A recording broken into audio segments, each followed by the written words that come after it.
لبيك اللهم لبيك لا شريك لك إن الحمد والنعمة لك وشريك لك لبيك اللهم لبيك لا شريك لك إن الحمد والنعمة لك والملك لا شريك له হজ বা উমরা পালনোচ্ছুকগণ মিকাতে পৌঁছে অথবা তার আগে গোসল ও উযু করে 2 রাকাত নফল নামাজ পড়ে কিবলামুখী হয়ে হজ বা উমরা নিয়ত করবে।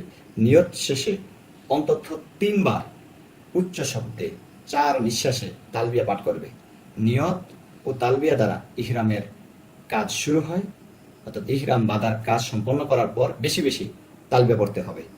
হাজিগণ এই তালবিয়া তাওয়াফের স্থান বাইতুল্লাহ বা কাবা শরীফে প্রবেশের আগ পর্যন্ত পুরো পথে পড়তে থাকবেন। লাব্বাইক আল্লাহুম্মা লাব্বাইক, আমি হাজির, হে আল্লাহ আমি উপস্থিত। লা শারীকা লাকা লাব্বাইক, আপনার কোনো শরীক নেই। ইন্নাল হামদা ওয়া নি'মাতা লাকা ওয়াল মুলক, নিঃসন্দেহে সমস্ত প্রশংসা ও সম্পদ রাজি আপনার এবং আপনি একচ্ছত্র অধিপতি। লা শারীকা লাক, আপনার কোনো অংশীদার নেই। এই সুন্দর এই তালবিয়া পড়ার মাধ্যমে আমরা যেন আল্লাহ রাব্বুল আলামিনের নৈকট্য অর্জন করতে পারি।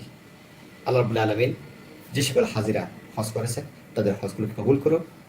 তাদের মাধ্যমে আমরা যারা হজ করতে পারিনি আমরাও যেন এই তালবিয়া পড়ার গৌরবে গৌরবান্বিত হতে পারি, সে তৌফিক যেন দেন। আমরা সবাই করি লাব্বাইক আল্লাহুম্মা লাব্বাইক লা শারীকা লাকা লাব্বাইক ইন্নাল হামদা ওয়া নি'মাতা লাকা ওয়াল মুলক লা শারীকা লাক। إن الحمد والنعمة لك والملك لا شريك